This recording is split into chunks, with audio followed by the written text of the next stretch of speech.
السلام علیکم ورحمۃ اللہ وبرکاتہ۔ الحمدللہ رب العالمین والصلاۃ والسلام علی سید الانبیاء والمرسلین اما بعد۔ بسم اللہ الرحمن الرحیم۔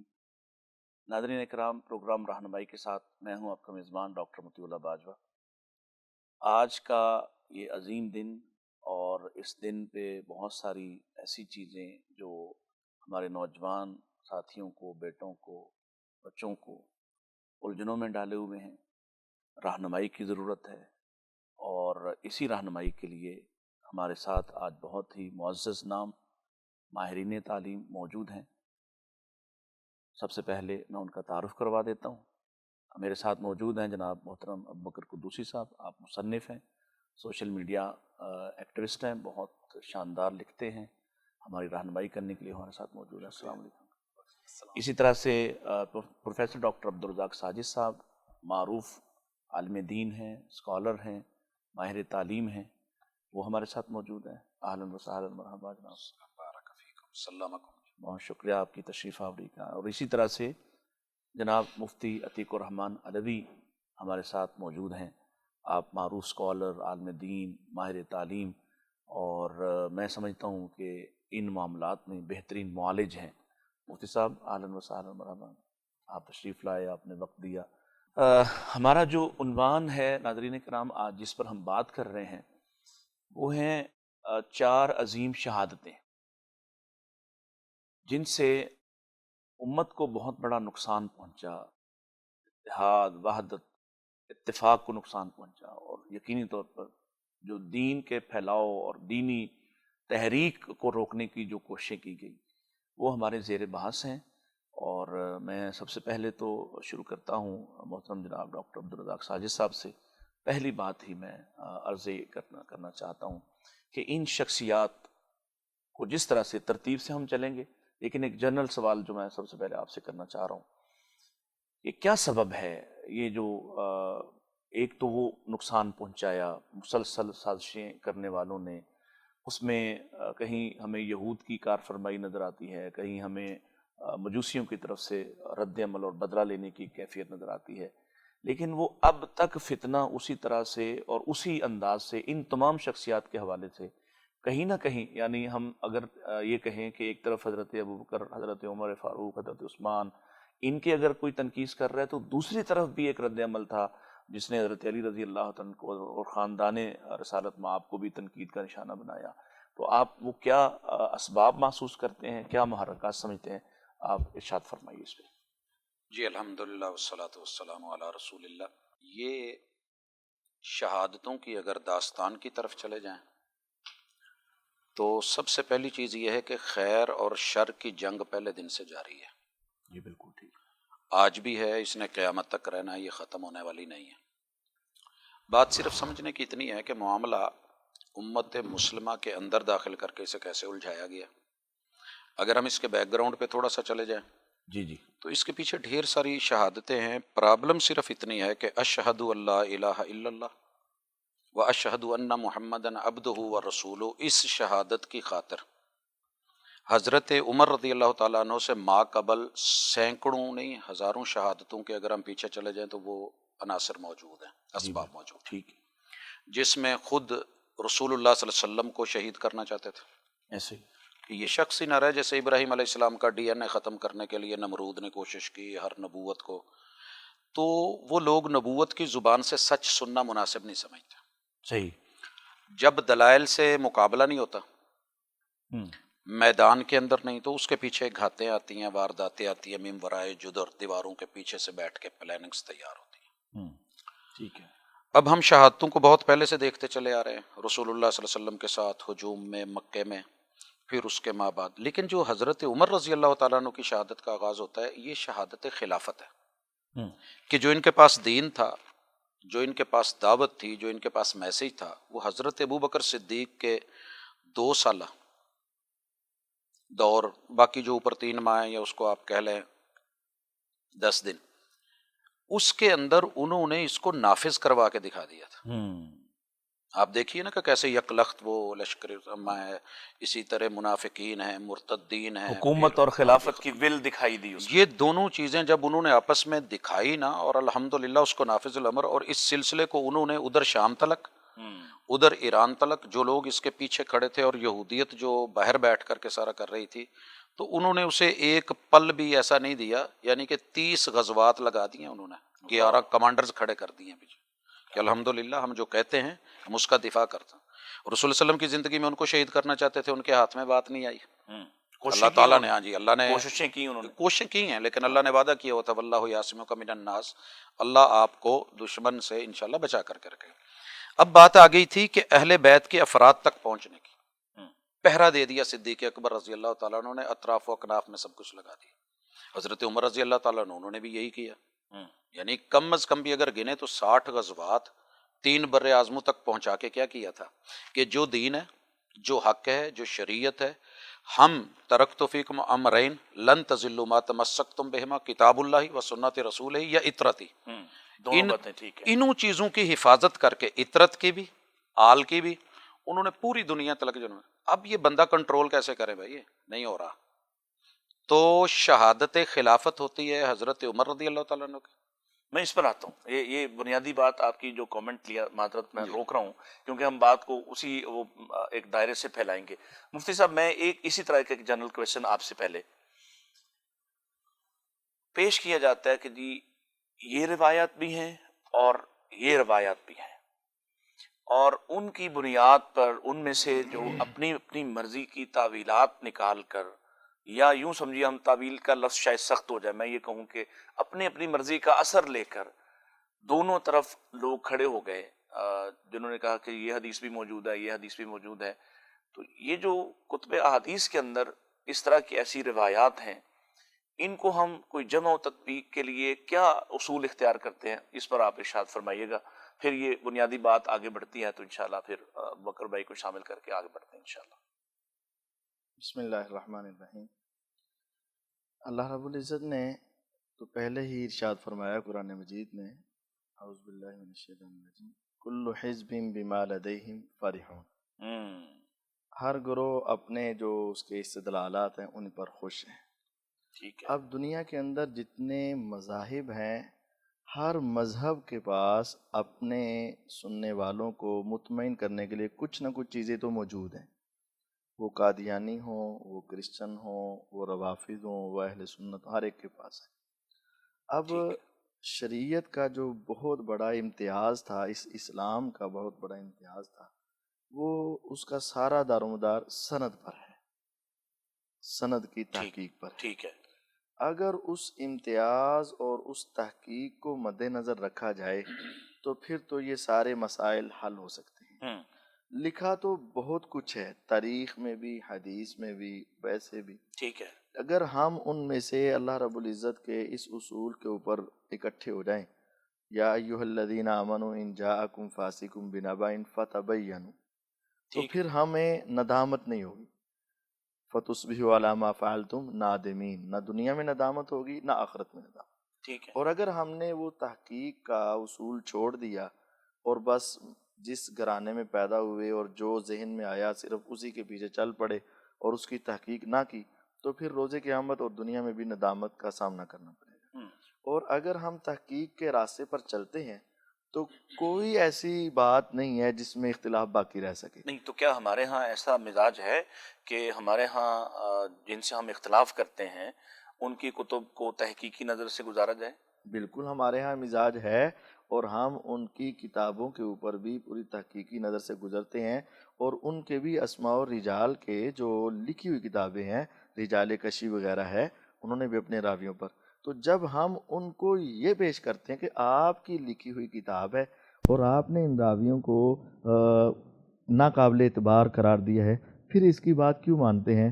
تو ایک گروہ آ جاتا ہے کہ ہمارے معصومین سے غلطی ہو ہی نہیں سکتی، اس وجہ سے ان کا نام لے کر جو کچھ بھی لکھا گیا ہے وہ سارا کچھ برحق ہے. اگر وہ فتبینوا تحقیق کے اوپر آ جائیں تو وہ خود بھی اپنے بہت سارے عقائد و نظریات، بلکہ شاید تمام عقائد و نظریات سے ہی دستبردار ہو جائیں.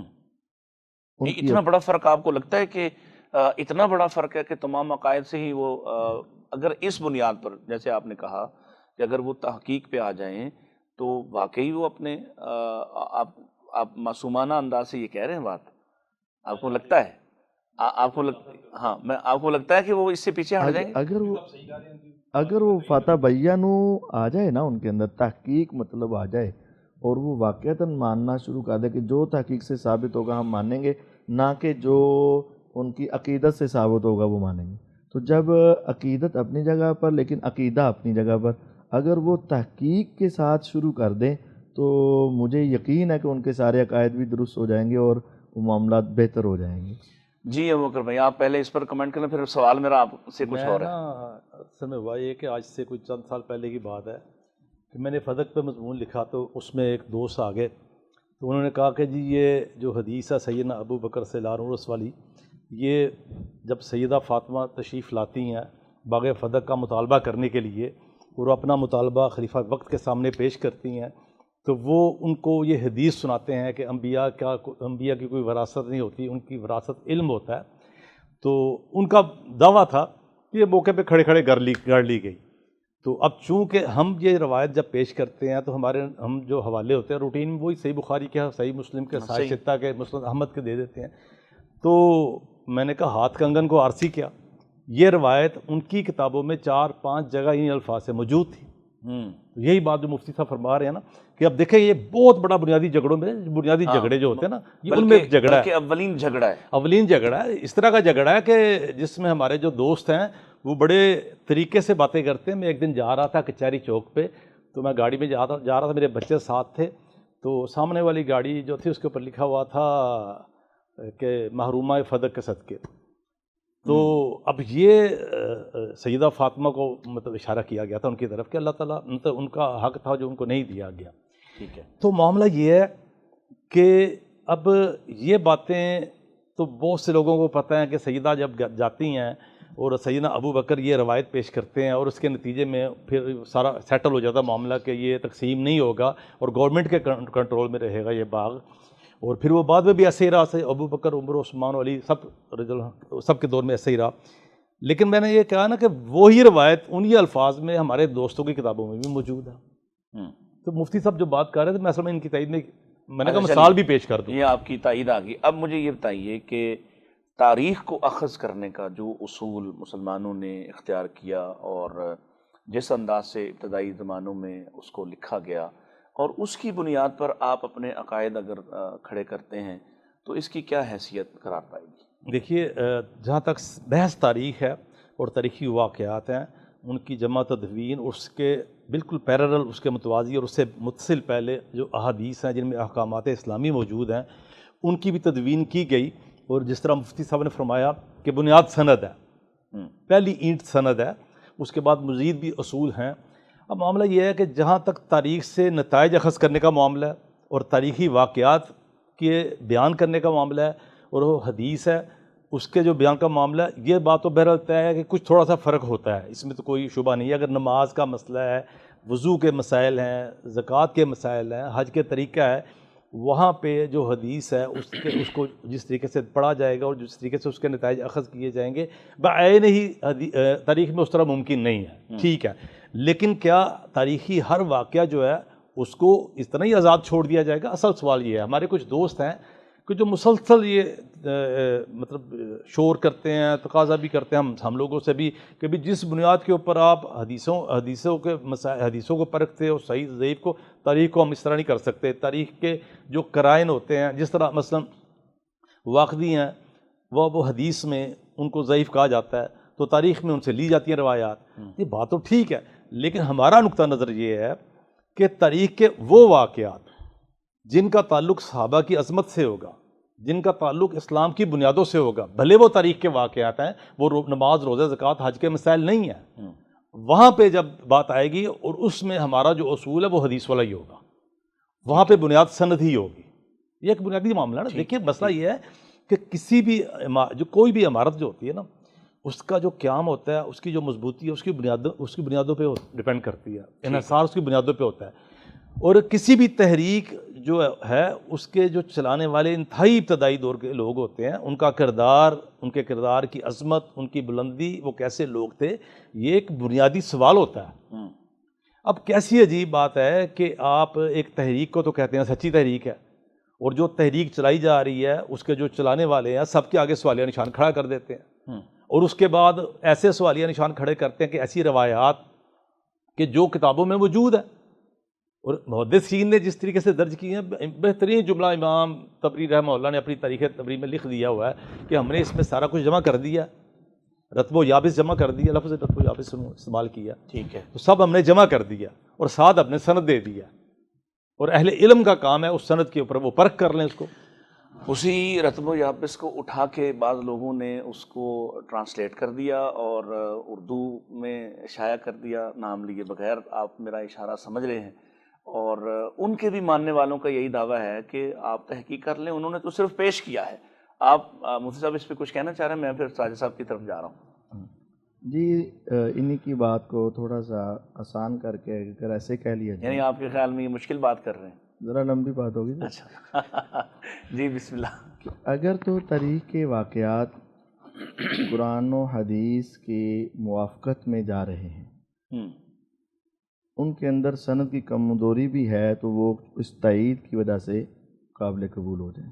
ٹھیک ہے، اور اگر تاریخ کے واقعات قرآن و حدیث کے صریح مخالف جا رہے ہیں، تو وہاں پھر وہ تحقیق کا معیار وہی ہونا چاہیے جو سند حدیث کی تحقیق کا معیار ہے۔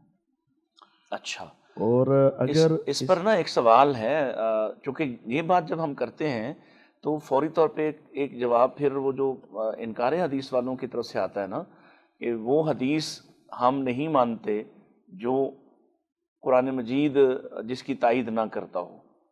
اگر ہم اس طرف جاتے ہیں تو یہ اس اشکال کا بھی کوئی حل نکال دیجیے۔ اس کا اشکال کا حل ہے، پہلی جو میری بات، اگر وہ تاریخ قرآن اور حدیث کی تائید میں جا رہی ہے، اس کی سند میں کچھ کمزوری بھی ہے، تو قرآن حدیث کی تائید کی وجہ سے اسے قبول کیا جائے گا۔ اگر وہ قرآن اور حدیث کے خلاف جا رہی ہے تو سند کے اوپر پھر وہی مضبوط اصول لگے گا۔ یہ نہیں کہہ رہا کہ اس کو رد کر دیا جائے گا، اس پر وہی مضبوط اصول پرکھا جائے گا، ٹھیک ہے، اور پھر اس کے بعد اس کی جمع و تطبیق کا معاملہ پیش کیا جائے گا۔ ٹھیک ہے، اور اگر کچھ ایسا واقعہ ہے نہ تائید ہے اور نہ ہی تردید ہے، بلکہ کچھ اضافی فوائد اسے مل رہے ہیں، تو اس کے اندر بھی تاریخ میں وہ سختی پیش نہیں کی جائے گی، اور وہ اضافی فوائد قبول کر لیے جائے۔ اچھا، آپ سے میں چونکہ وہ یہ تو آپ نے ان دونوں احباب کی گفتگو پہ ایک تعلیق کی ہے، جو بات ہم چل رہی تھی شروع میں، وہ محرکات جس سے امت کے اندر یہ انتشار، یہ افتراق جو ہے اس کو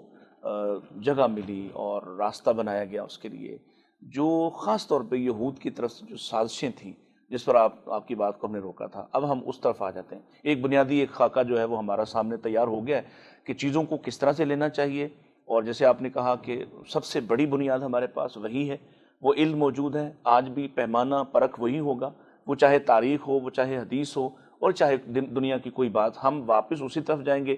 ہمارے اختلافات کا حل بھی وہیں پہ موجود ہے، ہمارے سارے تکلیفوں اور امراض کا علاج بھی وہیں پہ موجود ہے۔ تو اب آئیے اس بات پر کہ یہ جو محرکات ہیں، آپ نے شروع کیا کہ جناب رسول اللہ صلی اللہ علیہ وسلم کو چاہا ان کو شہید کیا جائے، فتنہ ڈالیں، کوئی نہ کوئی ایسا رخنہ ڈالیں، وہاں سے اللہ تعالیٰ نے آپ کو بچایا۔ اس کے بعد جناب بکر صدیق رضی اللہ تعالیٰ نے اتنی مضبوطی سے اس نظام کو نافذ کر دیا کہ موقع کم ملا، وقت بھی کم تھا۔ اور کبھی کبھی تو یہ بات میں سوچ کے رسول اللہ صلی اللہ علیہ وسلم کا وہ جو خواب ہے جس میں آپ نے ذکر کیا کہ میں کنویں پہ کھڑا ہوں اور ابو بکر کو مشکل لگ رہی تھی اور پھر عمر آ گئے، تو گویا اللہ تعالیٰ نے جو زیادہ بڑا کردار موقع دیا اس سارے کینوس کو نبوی روشنی کے ساتھ مزین کرنے کا، وہ سیدنا عمر ہے پہلی شخصیت۔ یہاں سے ہم شروع کرتے ہیں اس شہادت کے حوالے سے کہ سیدنا عمر رضی اللہ تعالیٰ عنہ سے کیا ایسا ہوا کہ جس سے یہ فتنہ باز مسلسل ان کے تعاقب میں لگے رہے اور بالآخر موقع پا گئے۔ سر جی، میں پاکستان کی موجودہ مثال دینا چاہوں گا جی بالکل ٹھیک ہے، اس واقعے میں، تاکہ کینوس پہ بات بڑی واضح ہو سکے۔ آپ کو پتہ ہے کہ پاکستان کے پاس کون سی ایسی نعمت عظمیٰ ہے اور دولت ہے کہ جس کو پوری دنیا اس کی آنکھوں میں یہ کھٹک رہی ہے؟ وہ ہے آپ کی ایٹمی پاور ہونا۔ صحیح ہے، ٹھیک ہے، باقی سارے بہانے ہیں، ذرائع ہیں، ادھر سے ادھر سے یہ لو، اور سب سے پہلے اس کے در پہ ہیں. جی در پہ ہیں. اور اس کے لیے سب سے پہلے جو حاکم ہے، جو نگران ہے، جو فوج کا سربراہ ہے، لوگ اس کے خلاف جاتے ہیں. ٹھیک ہے. سیدنا عمر رضی اللہ تعالیٰ عنہ نے رسول اللہ صلی اللہ علیہ وسلم کے دین کو، وراثت کو، وراثت میں لفظ بولوں، ترکت فیکم امرین لن تضلوا ما تمسکتم بہ، یہ ورثہ ہے. اس ورثے میں نبی کی آل ہے، ٹھیک ہے. نبی کا دین ہے، شریعت ہے. صحیح. آپ سوچ سکتے ہیں کہ ایک شخص جو ہے وہ ایک دن نہیں، 2 دن نہیں، 10 سال لگاتار کسی جگہ وہ پکڑ میں نہیں آ رہا. اللہ. میدان سجائے ہوئے ہیں، جہاں دیکھیں اس کے 14 کمانڈر لگے ہوئے ہیں، اور ایک دن کا وقفہ نہیں. آپ دیکھیے ادھر ہوتا ہے، اس پاور کو دیکھیے ذرا، محسوس کیجیے. ادھر وفات ہوتی ہے صدیق اکبر رضی اللہ تعالیٰ عنہ کی، ادھر بیعت ہوتی ہے اگلے دن. پہلا آرڈر کیا نکالا کہ سیدنا خالد بن ولید رضی اللہ تعالیٰ عنہ معزول ہے. اللہ. ادھر امارت کی، خلیفہ وقت کی، امیر المومنین کی طاقت، اور ادھر اطاعت، اور بغیر کسی تذبذب کے. انہوں نے سوچا تھا موقع ہے کہ کچھ نہ کچھ بنے گا، لیکن نہیں بنا، وہ چھا گئے الحمدللہ، پھیل گئے چاروں طرف. بھائی میدان جنگ میں تو یہ بندہ کنٹرول نہیں ہوتا کسی خفیہ انداز میں جو ہے نا وار. ابھی آپ سن رہے تھے کہ رات ہماری جو چیف آرمی اسٹاف کے ساتھ، فیلڈ مارشل کے ساتھ جو ہے بہرحال ایک خبر نکلی کیسے ہو رہا ہے. تو یہ لوگ لگے ہوئے ہیں، وہ سامنے رہ کے نہیں لڑ پا رہے، ان کی ہمت ہی نہیں ہوئی، نہ ایران کی طرف، نہ عراق کی طرف، نہ اس وقت ترکیہ کی طرف، نہ لیبیا کی طرف، نہ مصر کی طرف. یعنی کہ اطراف و اکناف میں جہاں سے بھی کوئی دشمن قریب بھی پھٹکے تو راستہ نہیں تھا. اب وہ مخفی راستے سے جیسے آئے اور پیچھے سے نماز پڑھتے ہوئے وہ شہادت. تو اصل میں یہ وہ خلافت تھی کہ جس نے علی منہاج السنہ، علی منہاج القرآن، علی منہاج الوحی، جو بولا گیا تھا اس کو ثابت بھی کر دیا، دفاع بھی کیا، اور جو اس کو منظم شکل میں الحمدللہ پورے معاشرے کے اندر سے. تو اس وجہ سے سیدنا عمر رضی اللہ تعالیٰ عنہ میرے خیال میں اتنی دبنگ شخصیت، انبیاء علیہ السلام کے بعد اگر جس نے کہ ہر اس چیز کو کہ شیطان کو کنٹرول کیا ہو، شیطانی طاقتوں کو کنٹرول کیا ہو، اور باطل کو اس کے گھر کے اندر بند کر دیا ہو، اور ان کے دروازے پہ دستک دی ہو کہ جناب آئیے. یہ جو یہاں بات ہو رہی تھی تاریخ کے حوالے سے، اور آپ تاریخ کے بھی ہمارے استاد رہے، تاریخ کو کس نظر سے اور کس پہلو سے دیکھنا چاہیے کہ ہم اس سے صحیح کو صحیح کر لیں، اور اس میں جو ایسی کوئی رتبہ یا بیس اکٹھا ہے اس کے ہم شر سے بچ سکیں؟ ارشاد فرمائیے گا. بسم اللہ الرحمن الرحیم. دیکھیں، تاریخ جو ہے نا یہ ایک علمی دستاویز تو ہے، لیکن یہ ایمان رکھنے کی چیز نہیں ہے. ایمان رکھنے کی چیز اللہ کا قرآن ہے، نبی پاک صلی اللہ علیہ وسلم کا فرمان ہے. اور پھر خاص طور پر جب آپ تاریخ کو محفوظ کرنے کے اصول دیکھتے ہیں اور حدیث کو محفوظ کرنے کے اصول دیکھتے ہیں تو ان دونوں میں زمین آسمان کا فرق ہے. ٹھیک. لہذا اس کو، تاریخ کو حدیث کے ساتھ بھی کمپیئر نہیں کیا جا سکتا، کیونکہ ایک میں چھوٹی سی مثال دے دیتا ہوں. مثال کے طور پر اگر کوئی محدث اپنی کتاب میں حدیث درج کرتا ہے تو وہ اپنے سے لے کر نبی کریم صلی اللہ علیہ وسلم تک سارے واسطے درج کرتا ہے. ٹھیک ہے. اور جتنے لوگ اس کے درمیان میں آئے ہوتے ہیں پھر محدثین نے ان کے حالات زندگی پتہ کیے. ٹھیک ہے. پھر ان حالات زندگی پتہ کرنے کے بعد پھر اگر اس میں سے 10 ایسی خصوصیات رکھیں جن کو طعن راوی کے اسباب کہتے ہیں کہ ان میں سے کوئی ایک بھی بات اس کے اندر ہو، خرابی اس میں موجود ہو، تو ایسے راوی سے حدیث نہیں لی جاتی. ٹھیک ہے. لہذا ایسے اسپیسیفک اصول، اور اہل مغرب جو حدیث پڑھتے ہیں، ایسے لوگوں کی میں بات کر رہا ہوں جو غیر مسلم ہیں، جی جی، تو یہ ان کا کہنا ہے کہ حدیث کی جو سائنس ہے، ایک امریکی پروفیسر کی بات میں آپ کو بتا رہا ہوں، جی جی، وہ کہتے ہیں حدیث کی جو سائنس ہے یہ فزکس اور میتھمیٹکس کی سائنس سے زیادہ پریسائزڈ ہے اور زیادہ ایکوریٹ ہے. یعنی اتنے ایکوریٹ جوابات جو ہیں وہ آپ کو ریاضی کے نہیں آتے اور فزکس کے نہیں آتے. آپ کو بھی معلوم ہے کہ ہم ریاضی کے جب اگلے ایڈوانس لیول پہ 2 اور 2 4 کا تو جواب آ جاتا ہے. جب آپ ایڈوانس لیول کی ریاضی کی بات کرتے ہیں تو کسی موقع پہ جا کے آپ کو تقریباً جواب لا کے چھوڑنا پڑتا ہے. ٹھیک ہے. اچھا، لیکن جو حدیث کی سائنس ہے یہ جن لوگوں کو نہیں پتہ ان کو نہیں پتہ، لہذا جن کو نہیں پتہ ان کو حدیث پہ بات بھی نہیں کرنی چاہیے.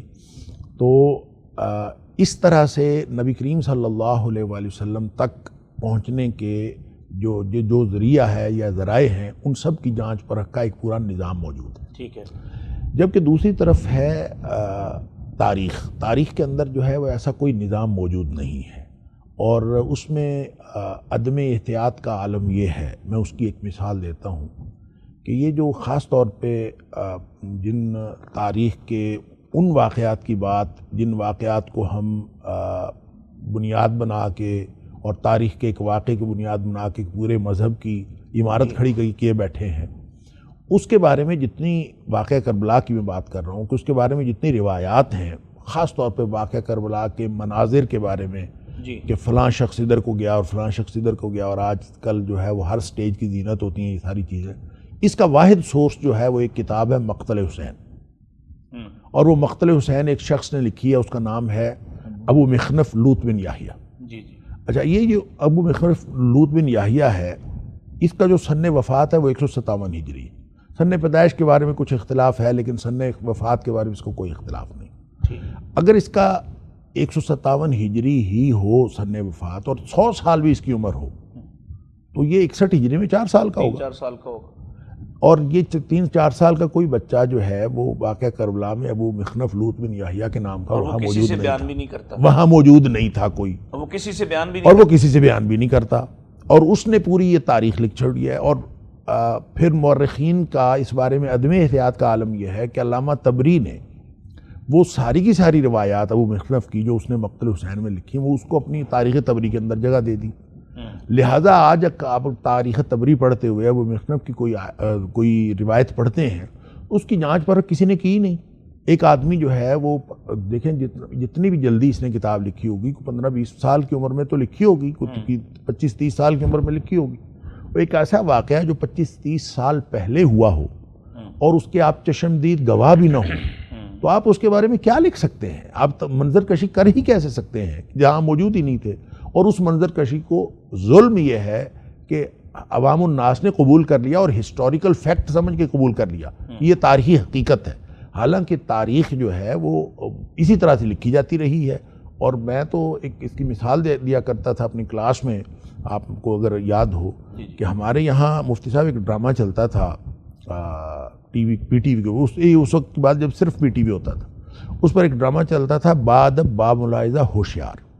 یہ جو عطر شاہ خان تھا نا، مسٹر جیدی، اس نے لکھا تھا. بالکل. اور وہ سارا کا سارا تاریخ پہ طنز تھا اور بڑا زبردست اس نے لکھا تھا. اور وہ وہاں پہ وہ بادشاہ تھا، وہ کسی پر ظلم کی انتہا کر دیتا تھا کہ کونے میں اس نے مورخ بٹھایا ہوتا تھا اور مورخ کو کہتا تھا مورخ لکھو، بادشاہ بڑا رحم دل تھا. اور کوئی نئی ظلم کی داستان وہ لکھتا تھا، مورخ کو کہتا تھا لکھو، بادشاہ بڑا رحم دل. تو وہ مورخ یوں کر کے دیکھتا اور وہ پر والی قلم کے ساتھ جو ہے وہ لکھ دیتا. اگر تاریخ اس طرح سے مرتب ہوئی ہے اور حدیث کی جھوٹی اور من گھڑت روایات کو کی جانچ پرکھ کے لیے تو محدثین نے ایک نظام بنا لیا، تو تاریخ کی جو اس طرح کی باتیں ہیں ان کی جانچ پرکھ کا کوئی نظام موجود پھر سے ہے نہیں. ڈاکٹر صاحب اس کا طریقہ یہ ہے، اس کا طریقہ یہ ہے، میں جو آپ کے سوال کی طرف آ رہا ہوں، اس کا طریقہ یہ ہے کہ اگر تاریخ کا مطالعہ کرنا ہے، ہم یہ نہیں کہہ سکتے کہ تاریخ کو آپ چھوڑ دیں. تاریخ کا مطالعہ کرنا تو اس کا ایک طریقہ ہے. اس کا طریقہ یہ ہے کہ قرآن اور حدیث کا علم پہلے حاصل کریں، اور قرآن اور حدیث کا علم حاصل کرنے کے بعد تاریخ کا مطالعہ کریں. تاریخ کی ہر وہ بات سچی ہے جو کتاب و سنت کے مطابق ہے، اور ہر وہ بات جھوٹ ہے جو کتاب و سنت کے خلاف ہے، اور ہر وہ بات جو نہ کتاب و سنت کے خلاف ہے نہ اس کے مطابق ہے، اس کا تذکرہ ہی کتاب و سنت میں نہیں، تو تاریخ کی اس بات کے بھی سچے اور جھوٹے ہونے کے 50-50 چانسز ہیں. 50% چانس یہ ہے کہ وہ صحیح ہو اور 50% چانس یہ ہے کہ غلط ہو. ایمان رکھنے کی چیز وہ پھر بھی نہیں ہے. جب آپ اس طرح سے مطالعہ کریں گے تاریخ کا، تو تاریخ آپ کو اپنا آپ خود بتا دے گی کہ اس نے کہاں کہاں 2 نمبری کی ہے. میرا جواب ختم ہوا. میرا سوال یوں سمجھے نوجوانوں کا سوال ہے. ایک طرف ہم یہ کہہ رہے ہیں کہ اللہ تعالیٰ نے علم کو محفوظ کر دیا، بالکل ٹھیک ہے، قرآن محفوظ ہو گیا، حدیث کے لیے باقاعدہ ایک سائنس جو ہے وہ مختلف زمانوں میں آخرکار ایک فائنل جگہ پہ پہنچ گئی اور وہ بڑا محفوظ علم ہے.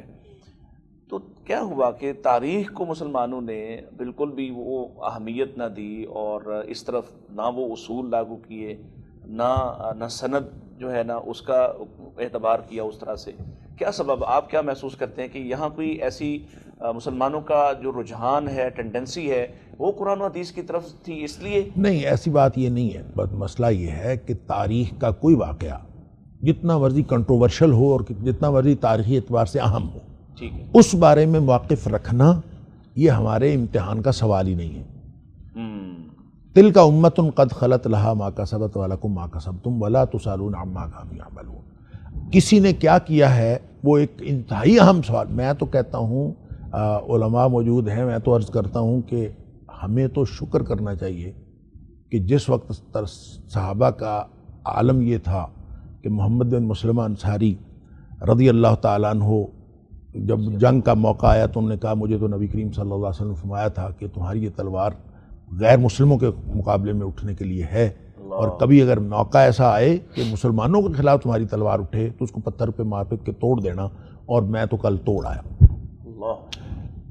اس موقع پر جب پتہ ہی نہیں چل رہا کہ ہم نے کیا کرنا ہے، ہم موجود نہیں تھے، ہمیں تو آج شکر کرنا چاہیے کہ ہم اس موقع پہ موجود نہیں تھے۔ یہ آزمائش ہم نے نہیں دیکھی، تو ہم آج بیٹھ کے اس کے سچ اور حق ہونے کا دونوں طرف بحث کر کے ایک ایسے سوال کے اوپر بحث کر رہے ہیں جو ہمارے امتحان کا حصہ ہی نہیں، ہم سے پوچھا ہی نہیں جانا قیامت والے دن۔ ہاں، جو بات حدیث کیوں محفوظ رہی، حدیث اس لیے محفوظ رہی کہ حدیث کے ذریعے سے ہماری آخرت بننی ہے، اس لیے کہ ہمارے عمل کا حدیث کے ساتھ تعلق ہے، اس دین کے ساتھ تعلق ہے جو دین نبی کریم صلی اللہ علیہ وسلم نے صحابہ کرام کو سکھایا اور سمجھایا۔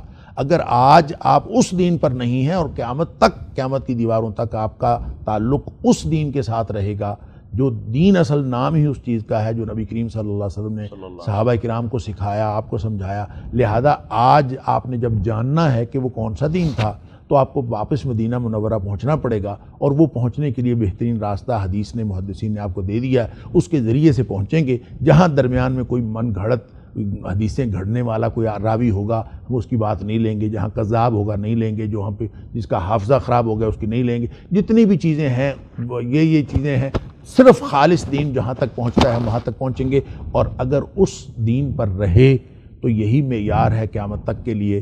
نبی کریم صلی اللہ علیہ وسلم نے ما انا علیہ وصحابی دین پر، اور جنت میں جانے کے لیے سرٹیفکیٹ انہی کو ملے گا جو اس دین پر ہوں گے جو نبی اکرم صلی اللہ علیہ وسلم کا دین ہے اور جو آپ نے صحابہ کرام کو سکھایا اس دین پر۔ اس لیے حدیث محفوظ ہو گئی اور تاریخ کی حفاظت کا کوئی انتظام اللہ کی طرف سے نہیں ہوا۔ اور شکریہ ڈاکٹر صاحب، بڑا آپ نے اس کی شاندار وضاحت کر دی۔ ابوبکر بھائی، میں آپ سے اب آگے بڑھتے ہیں اس سلسلے کو۔ سیدنا عمر رضی اللہ تعالیٰ، انتظامی صلاحیتیں بھی ایسی باکمال اللہ نے آپ کو عطا فرمائی، اور نبی پاک علیہ الصلوۃ والسلام کی دعا جو ہے نا وہ وہاں آ کے ثابت ہوتی دکھائی دے رہی ہے کہ یوں ہی نہیں آپ نے مانگا تھا بلکہ اللہ کی طرف سے ایک تحفہ ہے۔ کیا محسوس کرتے ہیں آپ نے جو انتظامی اصلاحات کی ہیں، مختلف محکمہ جات تشکیل دیے، ایک نظم حکومت جس طرح سے، وہ تو بعد والے تو یونان والے تو سوچتے ہی رہ گئے، تو یہ انہوں نے سارا پریکٹیکلی زمین پہ آن گراؤنڈ جو ہے وہ ثابت کر دیا۔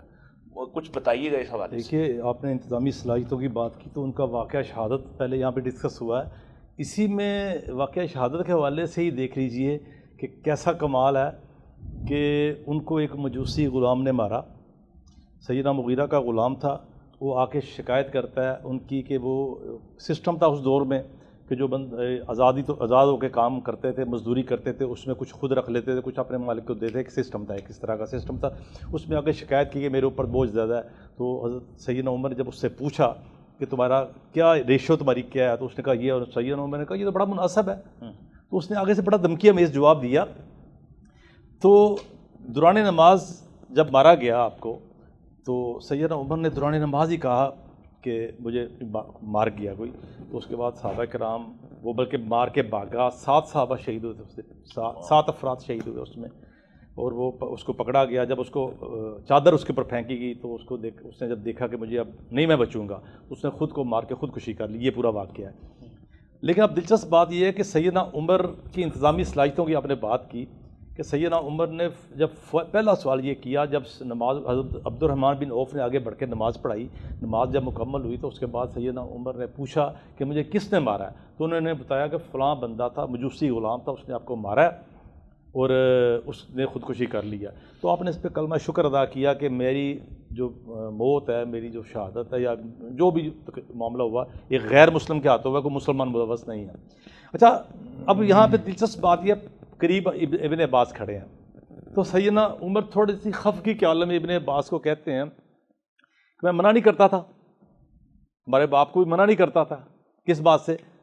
کہ ہوا یہ کہ سیدنا عمر نے اس واقعے تک, اس واقعے سے پہلے تک ایک پابندی لگائی ہوئی تھی کہ جو غیر مسلم غلام ہیں, جنہوں نے ایسے غلام جنہوں نے اسلام قبول نہیں کیا, ان کو مدینہ میں نہیں رہنے دیا جائے گا. وہ دور کے شہروں میں رہیں, کوفہ میں رہیں, بصرہ میں رہیں, دمشق میں رہیں, بغداد, جہاں بھی رہ سکتے رہیں, لیکن مدینہ اور اس کے گرد و نواح میں غیر مسلم غلام نہیں رہے گا, الا کہ کسی نے اسلام قبول کر لیا ہو اور نمازیں پڑھتا ہو, اس کا ایمان ثابت ہو گیا ہو. یہ دیکھیں انتظامی آپ نے بات کی نا, کیسا کمال ہے. اور یہاں پہ ہوا کیا, وہ مجوسی تھا, آ کیسے گیا؟ تو اس میں یہ ہوا کہ بعض صحابہ نے کہا جی ہمارے بڑے بڑے پرانے غلام ہیں, وفادار ہیں, تو ہمارے اتنے اتنے غلام ہیں, اب ان کو ہم کہاں رکھیں, ہمیں مشکل ہوتی ہے.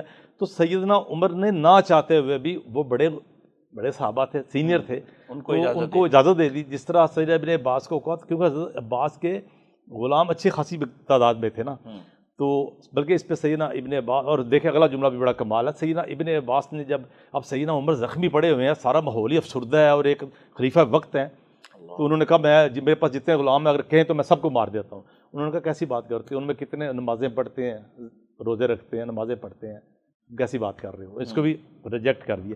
تو اندازہ کریں کہ سیدنا عمر کی انتظامی صلاحیتوں کا عالم یہ تھا کہ جو ان کی شہادت ہوئی ہے وہ چھوٹا سا ایک واقعہ, یعنی کہ ایک اصول بنایا ہوا تھا کہ یہ نہیں رہے گا, وہاں تک بھی ان کی گہری نظر تھی. ڈاکٹر صاحب, آپ کا چونکہ اس پر ماشاءاللہ ابھی رات کو ہی ہم نے ایک شاندار لیکچر سنا اور آپ کی بڑی ریسرچ ہے اس پر, تو سیدنا عمر رضی اللہ تعالیٰ چونکہ بات وہاں اب واپس آ گئی ہے گھوم کے, تو پہلی شہادت آپ نے کہا, اس کے لیے آپ نے لفظ استعمال کیا تھا کہ یہ خلافت کی شہادت تھی, یہ شہادت خلافت ہے. اس پر آگے بڑھیے, اس کو مکمل کیجیے, پھر میں اگلی شخصیت پہ چلتا ہوں. میں اس کو دوبارہ شروع کرنا چاہتا ہوں. شیخ صاحب نے بڑی زبردست بات کی تاریخ پہ, قرآن و حدیث پہ. جی, یہاں ذہن میں رکھیے گا کہ قرآن اور حدیث اصول بھی ہے, قاعدہ بھی ہے, ضابطہ بھی ہے, گفتار بھی ہے, قول بھی ہے, فعل بھی, عمل بھی. جی, تاریخ جو ہو رہا ہوتا ہے نا, آج کی تاریخ میں جو ہم کر رہے ہیں, اب کوئی اس کو لکھ رہا ہے, کوئی اس کو دیکھ رہا ہے, زاویہ نگاہ الگ الگ ہے. حضرت عمر رضی اللہ تعالیٰ نے جو کر رہے تھے نا, اس پہ پوری دنیا کی نظر تھی. بالکل صحیح, بالکل صحیح. یہ مت بھولیے گا کہ انٹرنیشنل لیول پہ دو بڑی چیلنج کیا ہے ان کو, اور پھر ان کو تاراج کیا ہے, اور وہ قدموں میں تھے. تو ان لوگوں کی کوئی پلاننگ نہیں تھی. مثلا یہی جو غلام ہے, آپ اس کو ایزی لیتے ہیں کہ اس کو کس طریقے سے لا کر کے مدینے بھیجا گیا ہے, یہ پوری پلاننگ کے ساتھ لایا گیا.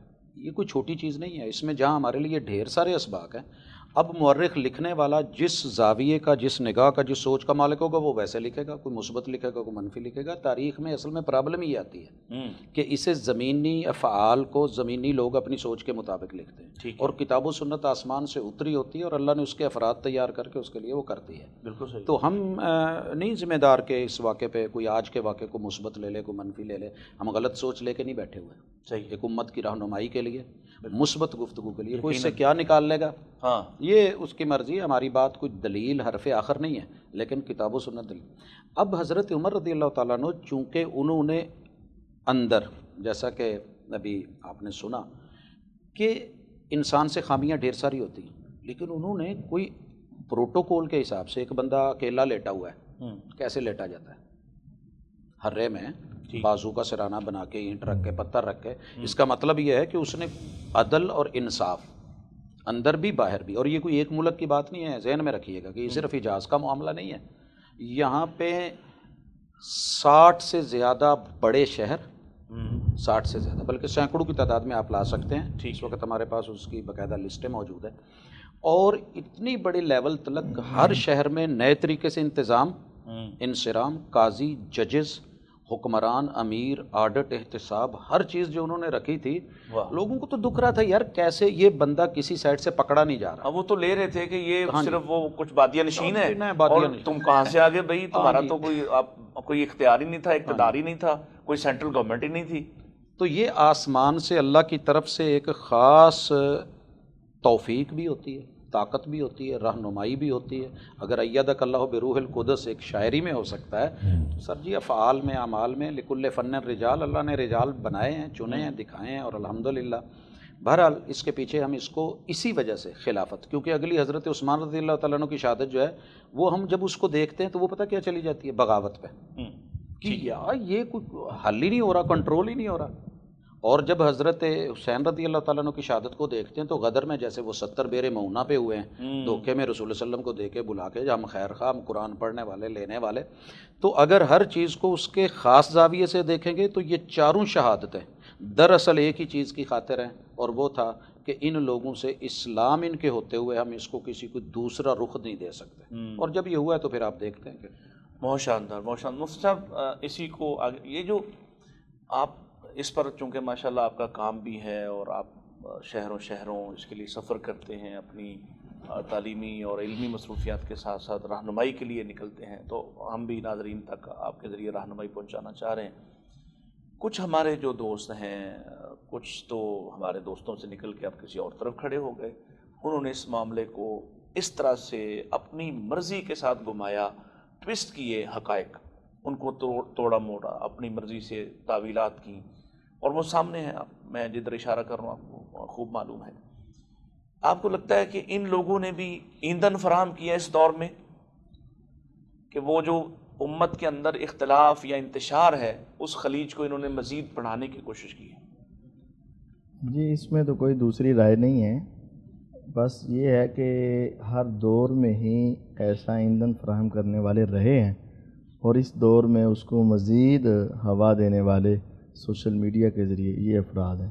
ویسے تو ہر دور میں ہی ایسے افراد رہے ہیں جو اسلام کی دشمنی دبے انداز میں کرتے رہے ہیں، چاہتے ہوئے یا نہ چاہتے ہوئے، اپنے علم کے مطابق جیسے بھی وہ کرتے۔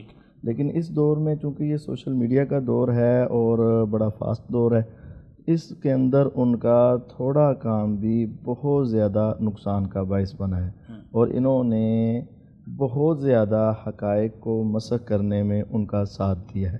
ٹھیک ہے۔ اور ہماری نوجوان نسل نے بھی بس بغیر تحقیق کے اور بغیر تمام چیزوں کے احاطے کے صرف چند کلپس دیکھے اور چند باتوں کو دیکھ کر ہی صرف متوجہ ہوئے ہیں، اور یہ واقعتاً بہت بڑی خرابی کا باعث بنے ہوں۔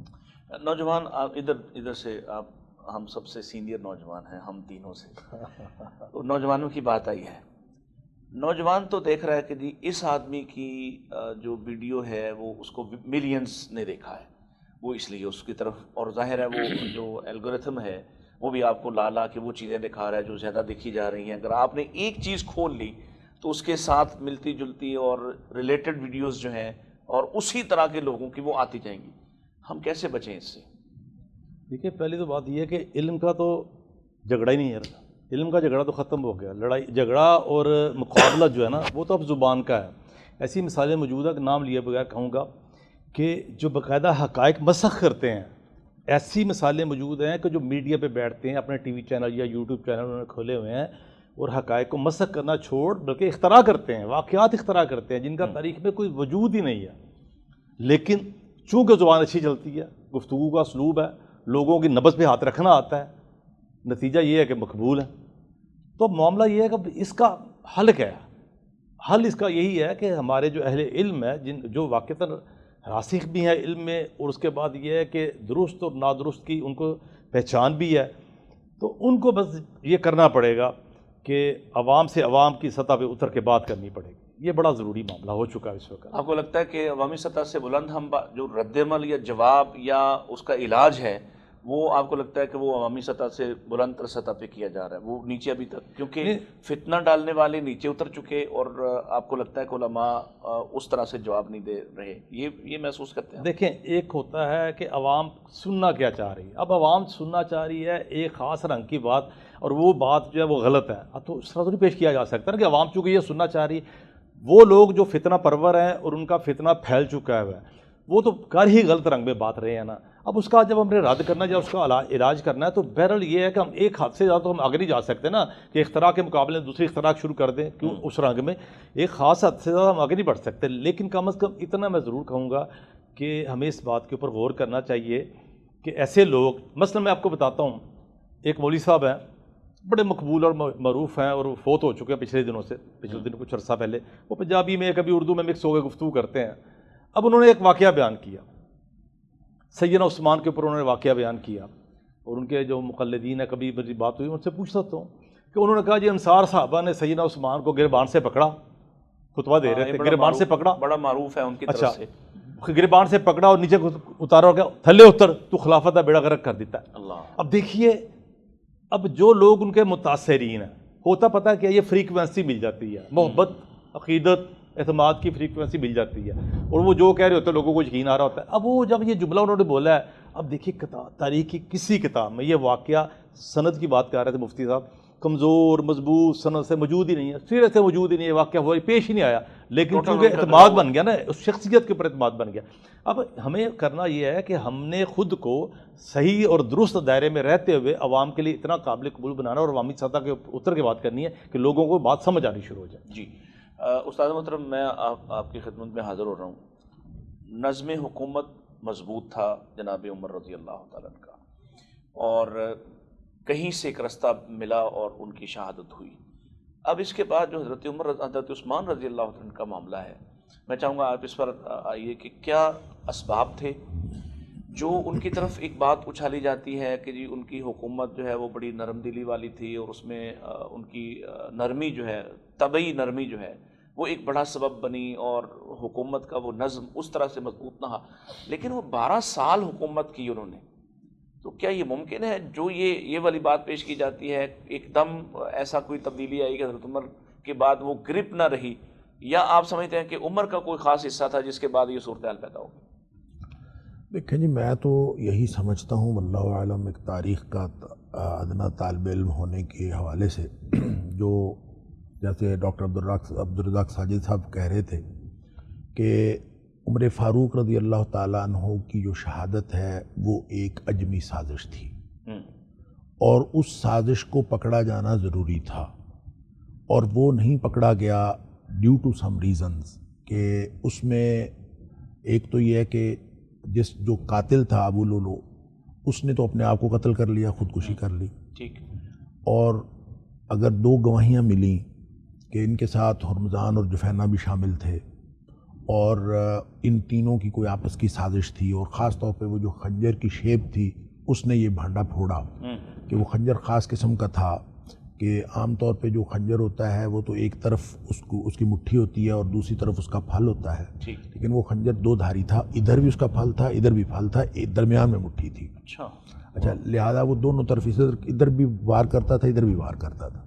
اب یہ خاص قسم کا خنجر ہر کسی کے پاس تو نہیں ہوتا، اس لیے عبد الرحمن بن عوف رضی اللہ تعالیٰ عنہ نے بھی، ایک اور صحابی نے بھی گواہی دی کہ ہم نے تو یہ خنجر ان 3 لوگوں کے پاس دیکھا ہے کہ یہ ابو لولو فیروز بھی تھا، اور ہرمزان بھی، اور جفینہ بھی موجود تھے، اور یہ آپس میں گفتگو کر رہے تھے. تو ایک نے کہا کہ یہ ان کے ہاتھ سے خنجر گرا تو میں نے دیکھا کہ وہ خنجر اسی طرح کا تھا، یہی والا خنجر تھا. دوسرے نے کہا کہ میں نے ان سے پوچھا کہ یہ خنجر یہ کیا کرو گے اس کا؟ وہ کہیں جی اس سے گوشت کاٹیں گے.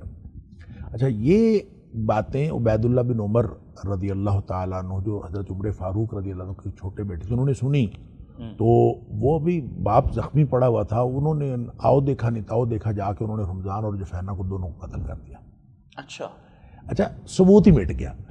یعنی اگر تینوں میں سے ایک بھی پکڑا جاتا اور اسے تفتیش کی جاتی تو شاید یہ سازش ویسے ہی پکڑی جاتی کہ ان کے پیچھے کون کون ہے، پورا کس کے ایما پر ان تینوں نے کیا، وہ یہ سازش پکڑی جاتی.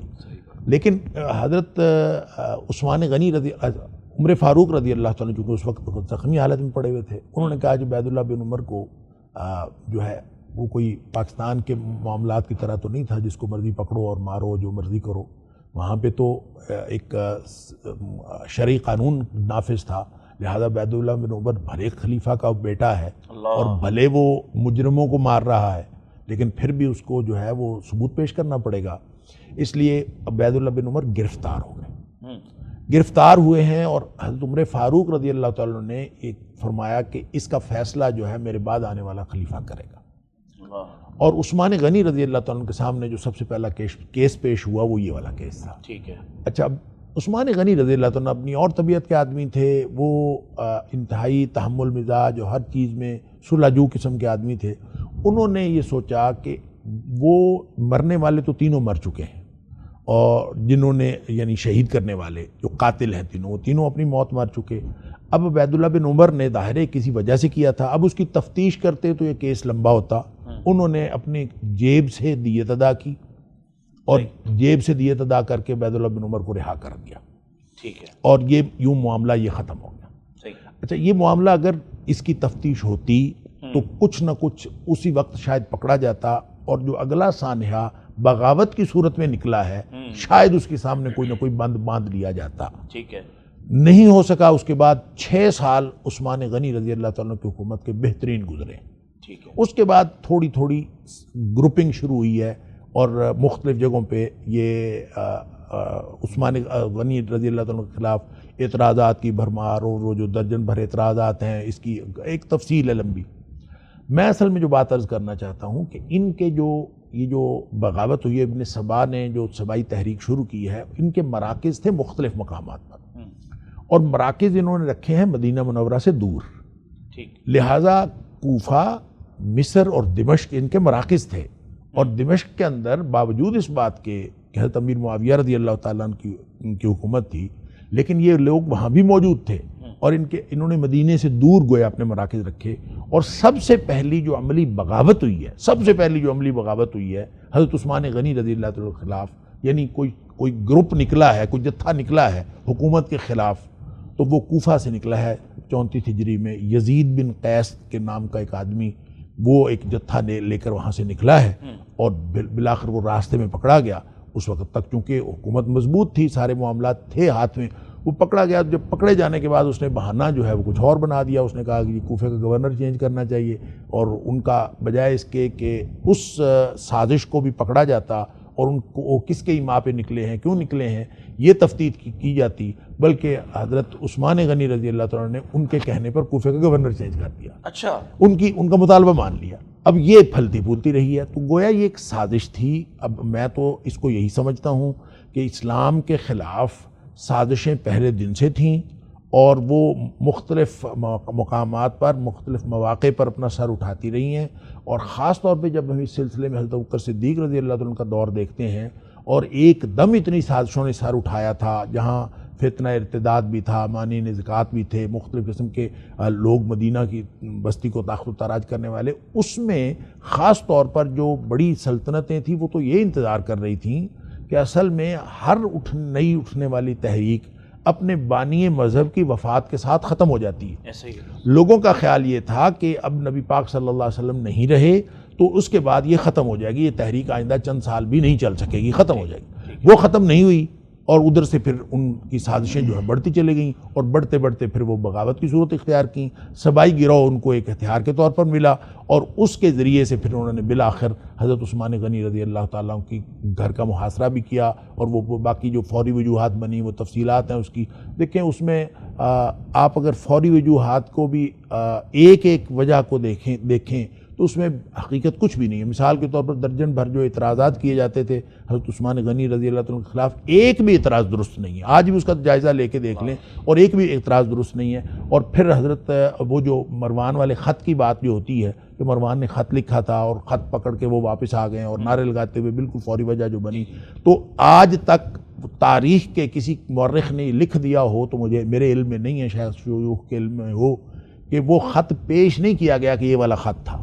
یہ صرف ایک بات تھی, بات ہے کہ بس ایک خط تھا, ایک خط ہم نے پکڑا ہے اور خط پکڑا ہے اور خط پکڑا ہے, لا لا لا ہو گئی, اور بس اس کے اوپر جو ہے سائفر.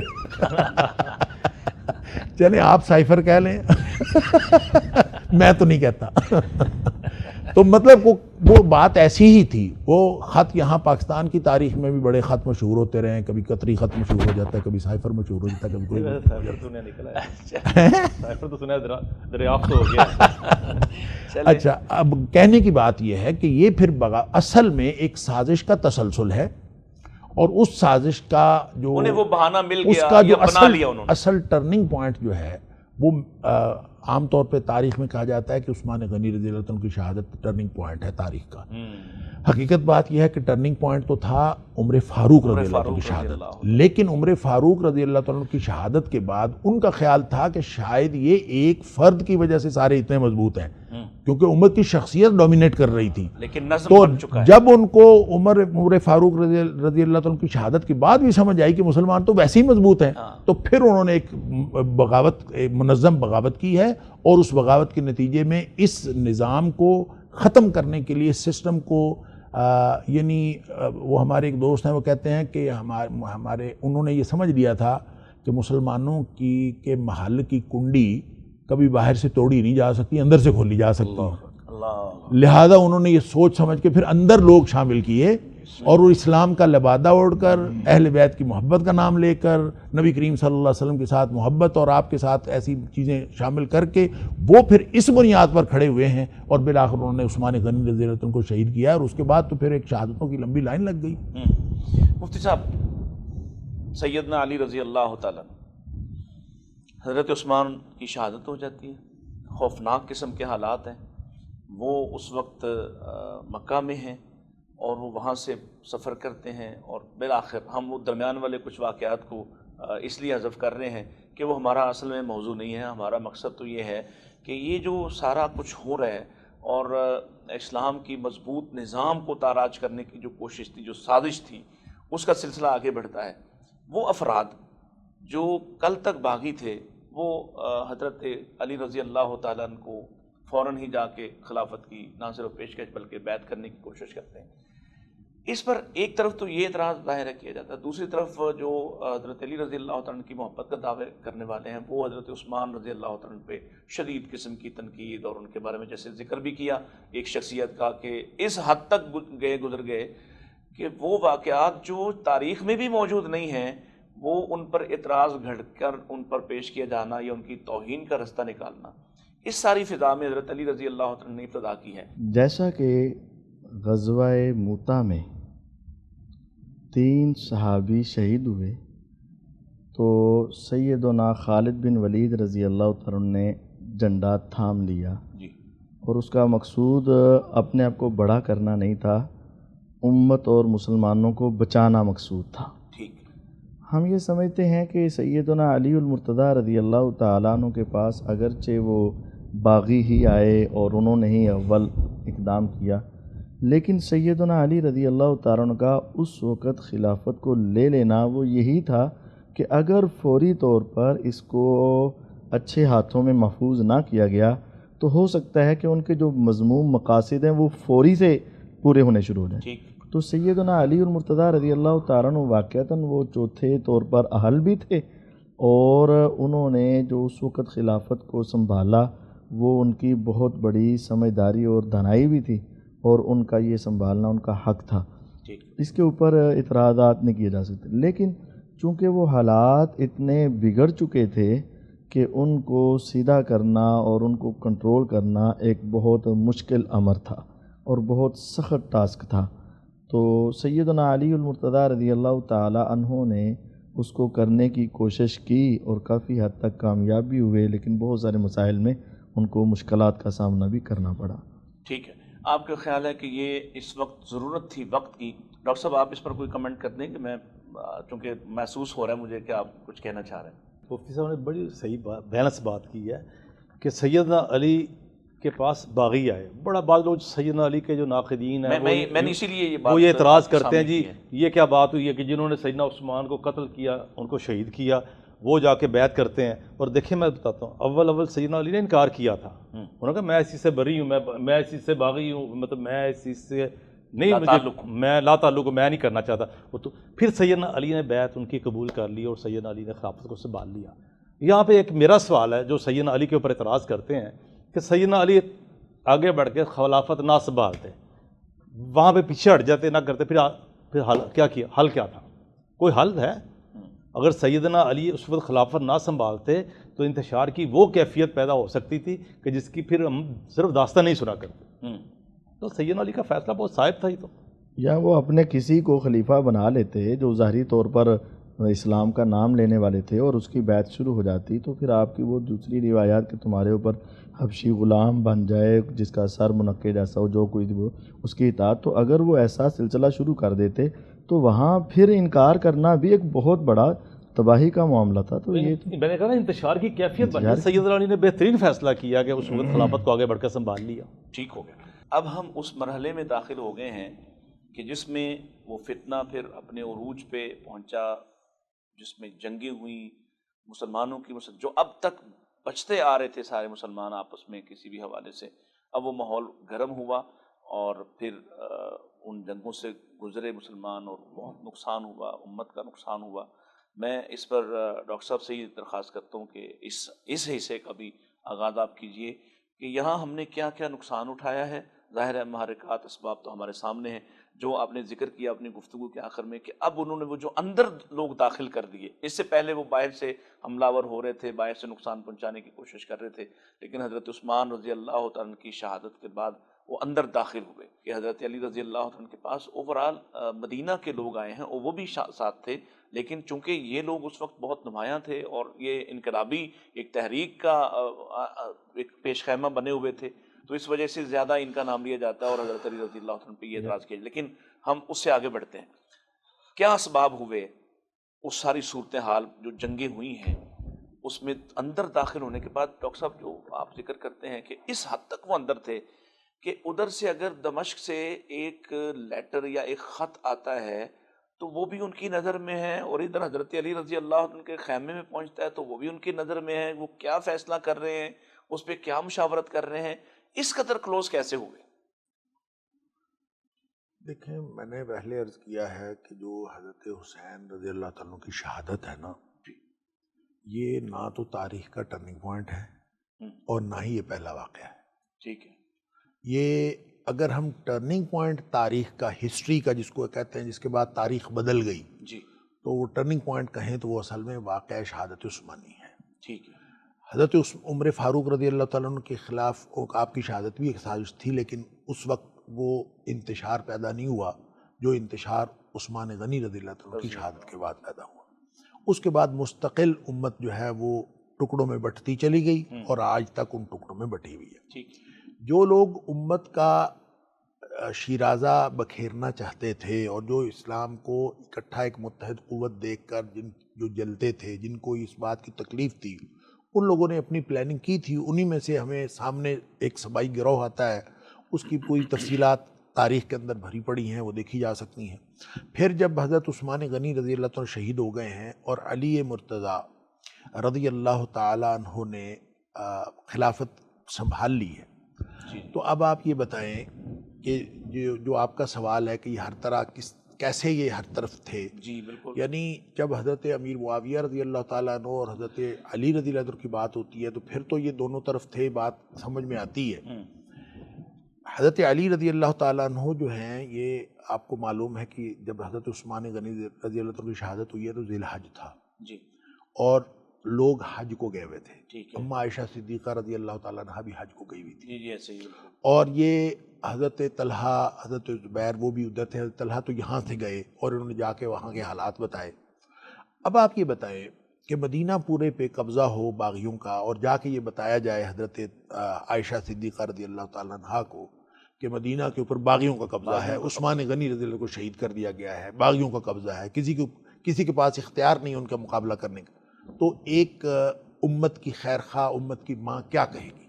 وہ یہی کہے گی کہ کہیں سے قوت حاصل کرنی چاہیے، اور قوت حاصل کر کے پھر ہم مدینہ جائیں گے، اس کے بغیر تو مدینہ نہیں جائیں گے. لہٰذا انہوں نے بصرہ کا رخ کیا. میں صرف ایک واقعہ جو تاریخ کے اندر موجود ہے اور بہت زیادہ جب اس کو ہم محدثین کی نگاہ سے دیکھتے ہیں تو پہلے بات ہو چکی کہ مورخین کا معیار اور ہے، محدثین کا معیار اور ہے۔ جی میں اس واقعے کو محدثین کے معیار کے مطابق پرکھنے کی نہ کوشش کرتا ہوں، نہ میں سمجھتا ہوں کہ اس کو دیکھنا چاہیے۔ تاریخ خود بتاتی ہے کہ کہاں کہاں گڑبڑ ہوئی۔ میں صرف تاریخ کے حوالے سے ایک تاریخی روایت کے طور پر کہ جب حضرت عائشہ صدیقہ رضی اللہ تعالیٰ عنہ جا رہی ہیں اور راستے میں ایک چشمے کے اوپر پڑا ہوا ہے اور رات کو کتے بھونکے ہیں، اور حضرت عائشہ صدیقہ رضی اللہ تعالیٰ عنہ نے اس چشمے کا نام پوچھا تو پتہ چلا کہ حواب یا حواب کا نامی چشمہ ہے، تو انہوں نے کہا کہ مجھے تو یہ بات یاد آ گئی کہ نبی پاک صلی اللہ علیہ وسلم فرمایا تھا کہ عائشہ ان میں سے نہ ہونا جن پر حواب کے یا حواب کے کتے بھونکیں گے۔ اب یہ تاریخ کی روایت ہے، یہ حدیث میں یہ اس کو محدثین کے معیار پر یہ نہیں ہے، لیکن تاریخ یہ کہتی ہے، اور یہ مختلف تاریخوں کے اندر یہ موجود ہے۔ وہ یہ کہتے ہیں کہ 40 لوگوں نے قسم اٹھائی کہ یہ حباب کا چشمہ نہیں، جھوٹ بولا اور وہ حباب کا چشمہ تھا۔ تاکہ میں یہ عرض کرتا ہوں کہ آج کے دور میں آپ کسی مجلس میں، کسی فوج میں سے، کسی گروپ میں سے آج کے گئے گزرے دور میں 40 جھوٹے نکال کے دکھا دیں جو کسی ایک بات پر متفق ہو کے جھوٹ بول دیں، اس کا مطلب ہے یہ صحابہ کرام تو جھوٹ نہیں بول سکتے، یہ جھوٹ بولنے والے ان کے ساتھ شامل تھے، اور جن کو یہ تھا کہ عائشہ ہر صورت بصرہ جائیں، اگر یہ واپس آج پلٹ پڑتی ہیں تو امت کے اتحاد کا پھر موقع بن جائے گا، لہذا امت کے اتحاد کا موقع نہیں بننے دینا۔ اس لیے میں عرض کرتا ہوں کہ آپ ہر موقع کو جب، یہ میں نے بطور مثال ایک بات کی ہے کہ یہ تو بالکل آغاز کی بات ہے کہ ابھی تم باغی سارے مدینے میں بیٹھے ہیں اور یہاں سے حضرت عائشہ صدیقہ رضی اللہ تعالیٰ مکہ سے بصرہ جا رہی ہیں، تو ان کے ساتھ بھی لوگ شامل ہو گئے۔ تو ہر دور میں ہر جگہ پہ، پھر آپ جا کے وہاں بھی دیکھ لیں، بصرہ میں بھی حرقوس بن زہیر کو پکڑ لیا، حضرت عائشہ صدیقہ رضی اللہ تعالیٰ عنہ کے لشکر نے حرقوس بن زہیر کو پکڑ لیا، جو وہاں کے بصرہ کے مقامی جو باغی تھے ان کا سرغنہ تھا۔ اچھا، جب اس کو پکڑ لیا تو عائشہ صدیقہ رضی اللہ تعالیٰ عنہ کے لشکر میں سے 600 لوگ باہر نکل آئے، اور وہاں پہ لوگوں نے مل کے ایک تحریک چلائی کہ جب تک حرقوس بن زہیر کو آپ نہیں چھوڑیں گے ہم آپ کے ساتھ نہیں ہوں گے۔ اب آپ یہ بتائیں یہ کون لوگ تھے؟ کوئی تھے نا جو ساتھ چل رہے تھے ہر جگہ پہ، اور ہر جگہ وہ انہوں نے ایک پوری پلاننگ کی ہوئی تھی کہ کسی کو بھی کسی کے ساتھ ملنے نہیں دینا۔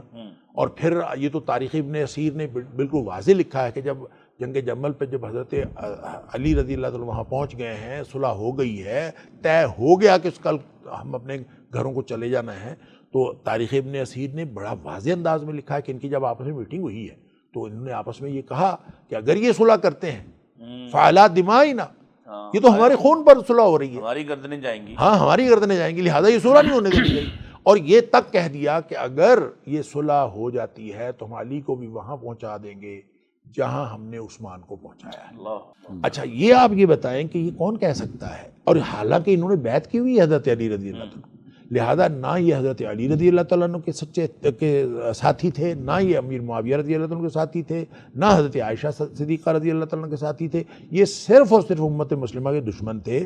اور وہ جو آپ ابو مسلم خلانی کی بات کرتے ہیں کہ وہ خط لے کے دمشق سے چلے ہیں اور کوفہ آئے ہیں، تو دونوں طرف اطلاع پہنچانے والے موجود تھے۔ اسی طرح کا واقعہ جو ہے وہ جنگ صفین کے دوران بھی ہوا ہے کہ ابو درداء رضی اللہ تعالیٰ عنہ اور حضرت ابو محمد بہلی رضی اللہ تعالیٰ عنہ، ان دونوں نے بھی حضرت امیر معاویہ رضی اللہ تعالیٰ عنہ سے جنگ صفین کے درمیان میں کہا کہ آپ کیوں لڑتے ہیں علی مرتضیٰ رضی اللہ تعالیٰ عنہ؟ انہوں نے کہا میں تو نہیں لڑتا، مسئلہ قاتلین عثمان کا ہے، وہ اگر پکڑے جائے تو ہم ہمارا آپس میں بیعت کرنے کے لیے تیار ہوں۔ اس موقع پر بھی وہ لوگ نکلے ہیں باہر، اور سب نے 10,000 لوگوں نے نکل کے تلواریں چمکانا شروع کر دیں کہ ہم تو جو ہے نا ہم قاتلین عثمان، خوارج کی جماعت ہے، لہذا ہم سارے قاتل ہیں۔ لہذا آپ یہ بتائیں کہ علی کیا کرتے، عثمان کیا کرتے، اور پھر اس وقت امیر معاویہ رضی اللہ تعالیٰ کیا کرتے؟ حضرت علی رضی اللہ تعالیٰ تو بعد میں یہ خوارج کا گروہ خود ہی کہتے ہیں کہ صلح کر لیں، صفین کے مقام پر خود ہی مخالف کھڑے ہو گئے ہیں، خوارج بن گئے ہیں، جنگ نہروان ہوتی ہے،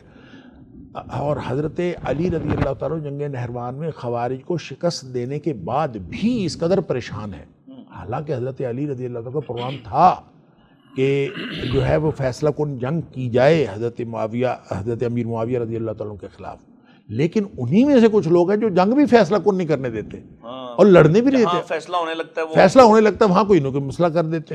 حضرت علی رضی اللہ تعالیٰ عنہ یہ تک فرمایا کرتے کیونکہ تھے، مقصد فیصلہ کروانا نہیں، مقصد اس انتشار کو جاری رکھنا ہے. اس پوری جد و جہد میں، امت کو جوڑنے کی جد و جہد میں حضرت علی رضی اللہ تعالیٰ عنہ اس قدر تھک گئے کہ آپ فرمایا کرتے تھے کہ نبی اکرم صلی اللہ علیہ وسلم نے ان کے لیے پیشین گوئی کی تھی کہ آپ کو شقی القلب شخص جو ہے وہ شہید کرے گا. تو وہ کہا کرتے تھے کہ اب شقی القلب آدمی کس بات کا انتظار کر رہا ہے، اب وہ کیوں نہیں آ رہا. تو یعنی اس قدر تنگ ہوتے تھے. اچھا خیر، میں یہ عرض کروں، اس کو ملا لیں آپ واقعہ کربلا کے ساتھ. حضرت علی رضی اللہ تعالیٰ عنہ کو شہید کرنے والے اسی گروہ میں سے، خوارج کے گروہ میں سے بھی حضرت علی رضی اللہ، حضرت حسن رضی اللہ تعالیٰ عنہ نے 6 مہینے کرنے کے بعد آپ نے دستبرداری کا اعلان کر دیا.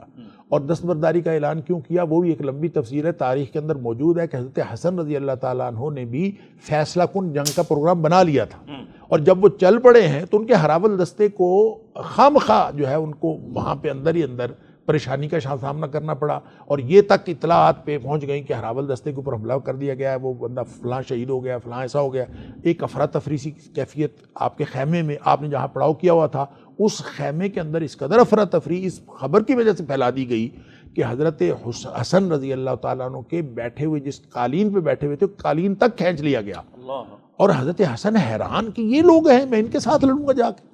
انہوں نے پھر یہ اعلان کر دیا کہ میں دستبرداری کا اعلان کرتا ہوں. امیر معاویہ رضی اللہ تعالیٰ عنہ کو کہہ دیا کہ اگر یہ آپ کا حق بنتا تھا تو میں نے آپ کو دے دیا، اور اگر نہیں بھی بنتا تھا تو بھی میں نے دیا. بات ختم ہو گئی. اچھا، ایک ایسا شخص، اور نبی پاک صلی اللہ علیہ وسلم کی بات پوری ہوئی کہ میرا بیٹا سردار ہے اور یہ امت کے 2 عظیم گروہوں میں صلح کرائے گا. ہو گئی صلح، بات ختم ہو گئی. اب 41 ہجری میں صلح ہوئی ہے. 41 سے لے کر 50 ہجری تک حضرت حسن رضی اللہ تعالیٰ عنہ زندہ رہے ہیں. ایک بھی واقعہ ایسا نہیں کہ آپ نے دوبارہ کبھی سیاست میں حصہ لیا ہو، آپ نے کوئی بات بنو امیہ کے خلاف کی ہو. آپ نے تو بنو امیہ کو دے دیا، لہذا اب بنو امیہ کو کیا ضرورت تھی ان کو زہر دینے کی.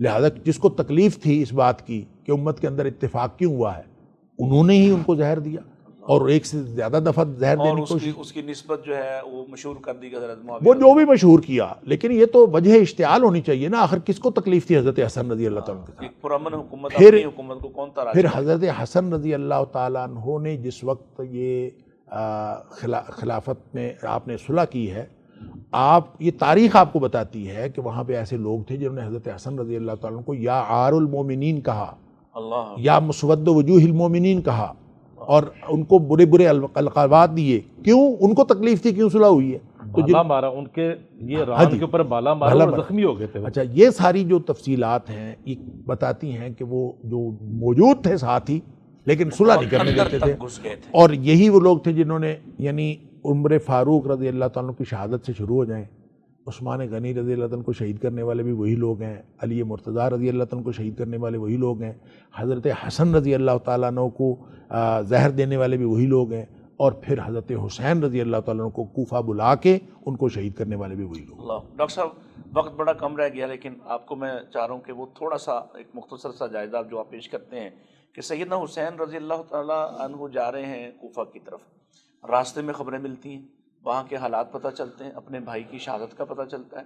تو اب وہ کون سا ٹریک انہوں نے لیا، اور پھر یہ جو موجودہ واقعہ ہے یہ کہاں پہ عین واقع ہوتا ہے، اور اس میں حقیقت کیا ہے جو آنکھیں کھول دینے والی ہے، وہ ذرا، چونکہ ہمارے پاس ٹائم بہت کم بچا ہے اس لیے میں چاہوں گا مختصر صاحب اس کا.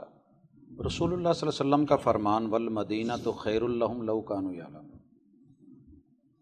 جب تک مدینے میں رہے ہیں الحمدللہ، اللہ کا شکر ہے، کام کنٹرول رہا ہے.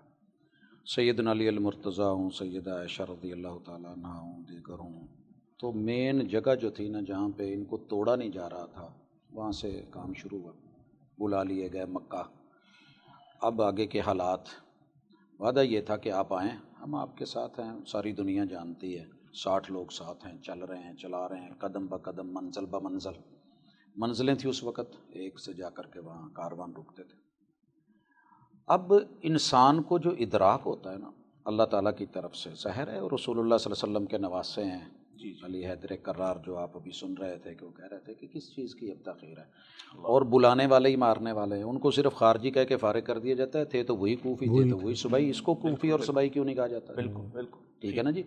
آپ تحقیق کو اگر رکھیں، ایف آئی آر کٹتی ہے تو کم از کم اس میں ان کو بھی تو شامل کریں نا جو بلانے والے ہیں، جو شریک کار ہیں.